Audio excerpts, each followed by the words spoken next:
এই ঘর আর এই যে আমাদের খাটাল আছে, এইগুলো সব খাটাল করেছি। ঘর আগে একটা ঘর ছিল, খাটাল সামনেই খাটাল হ্যাঁ, এক ছাদের নিচেই আমরা সব এই ঘর দৌড় করেছি, সব এই ব্যবসায় থেকেই করেছি। জিনিস গয়না গাটি যা যেখানে আমার মেয়ের গয়না ছিল, আমার গয়না ছিল, সবই আমি বন্ধক দিয়েছি। আমার মেয়ে জামাইও জানে না, মেয়ে লুকিয়ে দিয়েছে।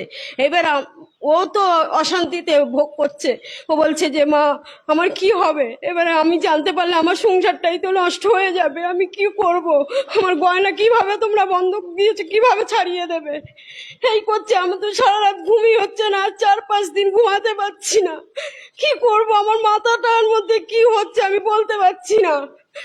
আমার আত্মহত্যা করা ছাড়া কোনো উপায় নেই, আমাদের যে কোনো একটা উপায় বার করে দিতে হবে। এটা 17 বছর ধরে এই কারবার করে আসছি, কোনোবারে এরকম হয়নি, এবারে কেন এরকম হলো? আমার ছেলেকে পড়াশুনো করিয়েছি সব এই ব্যবসায় থেকে, পড়াশুনো করে সে কোনো চাকরি বাকরি পাচ্ছে না, না পেরে তা ওর বাবার সঙ্গে খাটালের ব্যবসাই করছে, কাজ কর্ম করে। ও একটা বিয়ে পাশ ছেলে, ও গোবর ফেলা কাজ করে।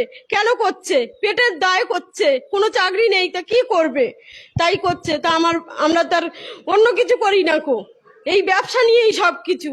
আমার এক কাটা জমি জায়গা কিছুই নেই, সব আমরা গতরে খাটি। এতগুলো গরু মোষ, 40টা গরু মোষ আছে, এই 40টা গরু মোষ আমরা 3 জনেই দেখাশুনো করি। দুপুর বেলা রান্না করতে পারি না, দুপুর বেলা পান্তা খাই, রাতের বেলা রান্না করি, খুব কষ্টে আমরা আছি।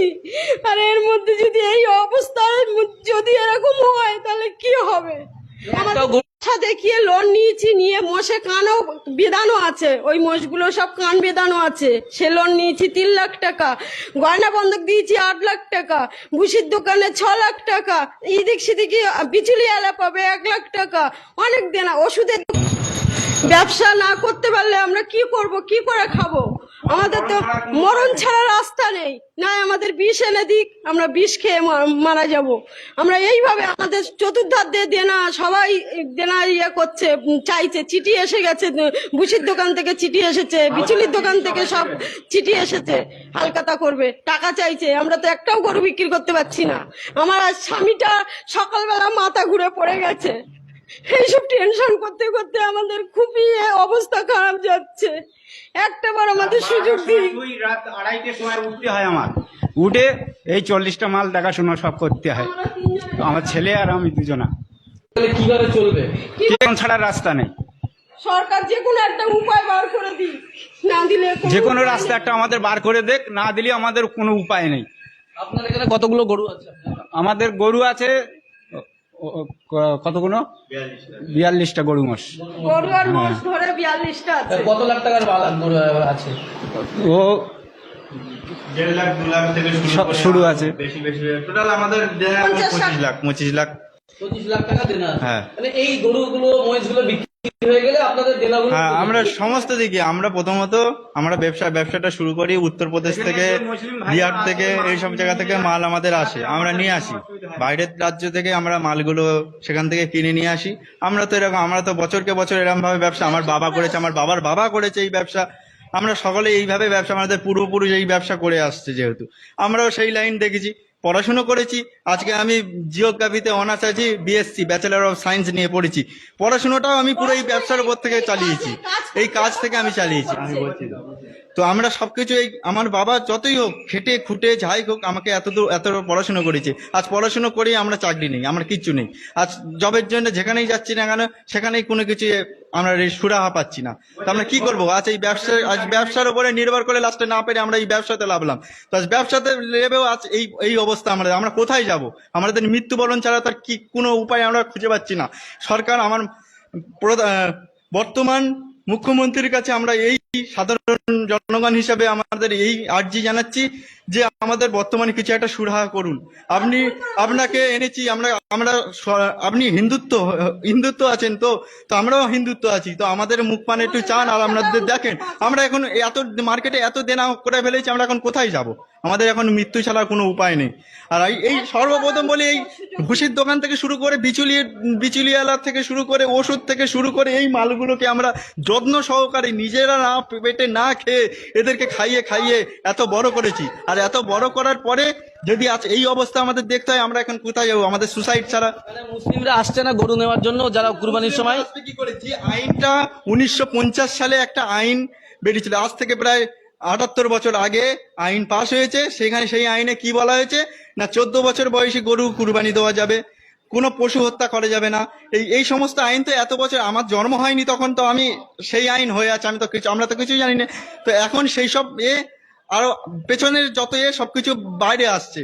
তো এখন আপনারাই বলুন যে আমরা এখন কোথায় কি করবো? এইসব আইন, আর ঠিক আছে আইন আমরা মানবো, আইনে করব, আমাদের তো একটা সুযোগ সুবিধা দেওয়া দরকার, যে একটা টাইম বেঁধে দিক, যে আমাদের টাইম, এই টাইমের মধ্যে তোমরা যা করেছো।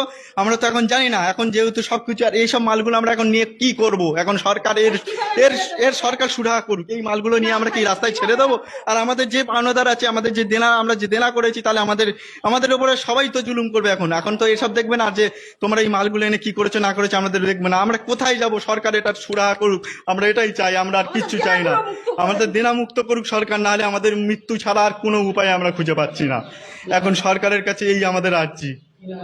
আমার নাম কৌশিক ঘোষ, আমি এখন গ্র্যাজুয়েশন কমপ্লিট, আমার গ্র্যাজুয়েশন এখনো কমপ্লিট হয়নি। আমার 3 ইয়ার 6 নম্বর সেমিস্টার এখনো ওই পরীক্ষা দেবো ক্যালকাটা ইউনিভার্সিটি। আমি জিওগ্রাফিতে অনার্স, ব্যাচেলর অফ সায়েন্স, এই নিয়ে আমি পড়াশোনা করছি আপাতত। এখন আপনারা তাহলে কি চাইছেন? আমরা চাইছি যে এবারে ঈদটা অন্তত করতে দিলে গরুগুলো বিক্রি হবে, বিক্রি হলে আমরা দেনাটা কিছুটা হলেও দিতে পারবো। সেই দাম তো পাবো না, কিন্তু যতটা আসে তবু আমরা দেনাটা দিতে পারবো, কিছু অন্তত দেনা দিতে পারবো, এইটুকু আমরা বলার। একটাও গরু মহিষ গরু বিক্রি হয়নি, হাত জোর করে বলছি আমাদের গরুটা বিক্রি। মুসলিমরা কি বলছে?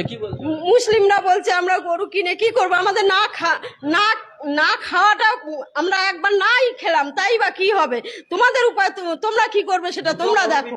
আর ওদের থেকে তো ক্ষতি তো আমাদের বেশি। দুটো গরু বিক্রি হয়েছিল, সে দুটো গরু ফেরত হয়ে গেছে, বলে গরু নেবো না, তোমরা আমাদের এখানে রাস্তাঘাট ধরে মারছে, আমরা গরু নেবো না, তোমরা যা করবে করো। তাহলে আমরা কোন রাস্তায় যাবো? আমাদের তাহলে মরণ ছাড়া আমাদের আর রাস্তা নেই। মেয়ের ক্লিনিক অ্যান্ড নার্সিং হোম, বিশ্বাসের নাম, আপনার স্বাস্থ্যই আমাদের অগ্রাধিকার। 24 ঘন্টা জরুরি পরিষেবা, বিশেষজ্ঞ চিকিৎসক দ্বারা সেবা, বড় ছোট যে কোনো ধরনের জরুরি এবং সাধারণ অপারেশনের সুবিধা, মা এবং শিশু পরিচর্যা বিভাগ আপনার হাতের নাগালে। ICU, HDU, NICU, dialysis centre, CT, x-ray, USG, pathology, endoscopy, colonoscopy, ITU, RCU, NCU, PICU, এছাড়াও ইসিজি এবং নেবুলিউশন, ড্রেসিং, ক্যান্সার, কেমোথেরাপি। এখানে নির্ভরযোগ্য নার্স এবং অভিজ্ঞ মেডিকেল টিম। আমাদের ঠিকানা ঝোড়র মোড় বাজার, জলঘাটা, তালদি টু জীবনতলা রোড, দক্ষিণ 24 পরগনা।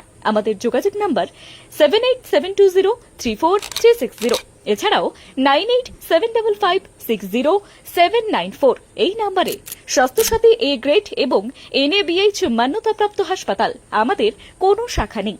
আপনার আশেপাশেই সুলভে এবং মানবিক চিকিৎসা পরিষেবা কেন্দ্র। আজই যোগাযোগ করুন মেয়ের ক্লিনিক অ্যান্ড নার্সিং হোমে, যেখানে চিকিৎসা মানে সেবা, ব্যবসা নয়।